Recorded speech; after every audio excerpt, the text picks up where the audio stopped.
Hey, welcome back to my channel.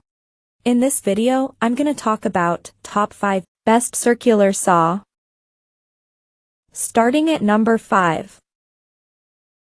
Milwaukee 2830-20.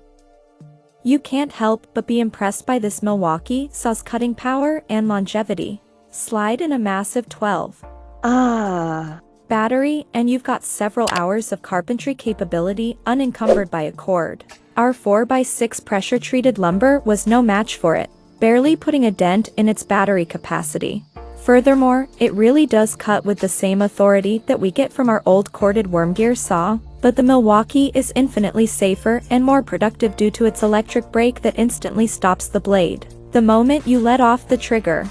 Would the Milwaukee be suitable for framing a house?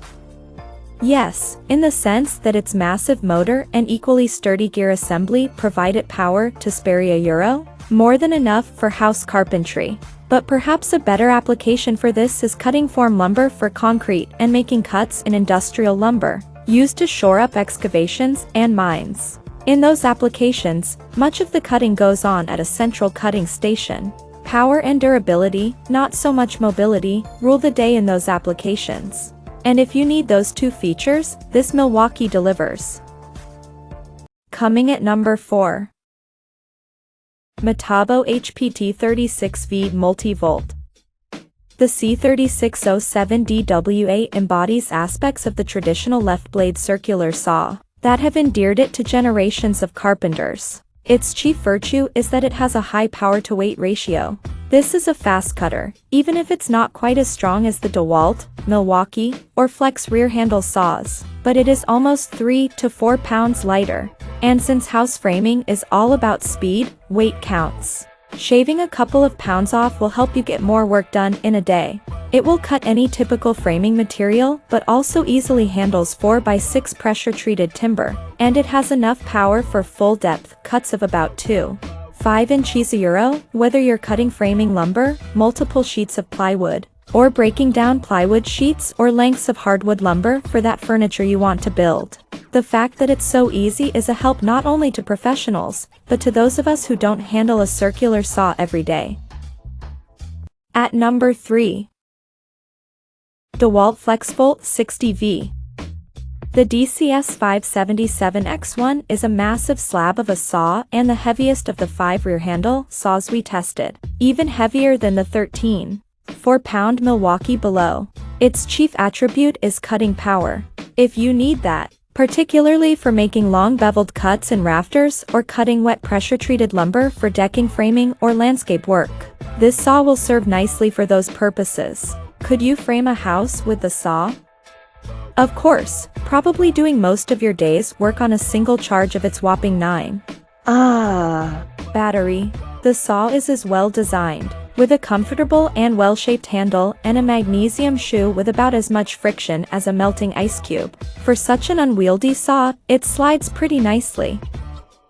Number 2 of my list.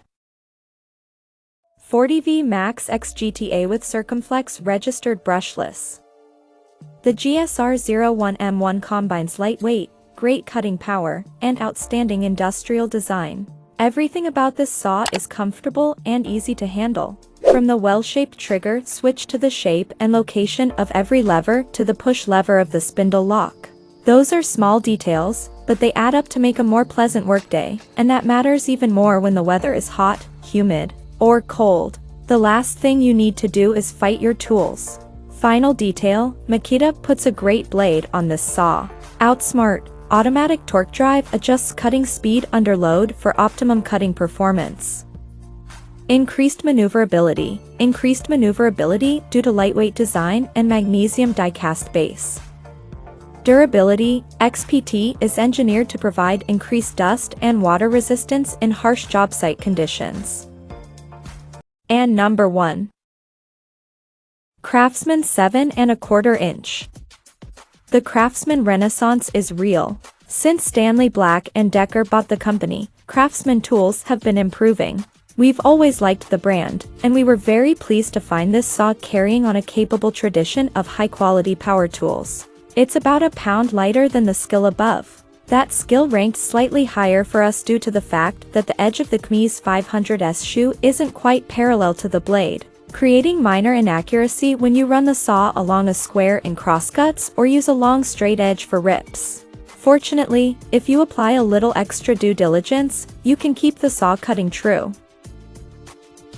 Check out this video description for latest price and more informations.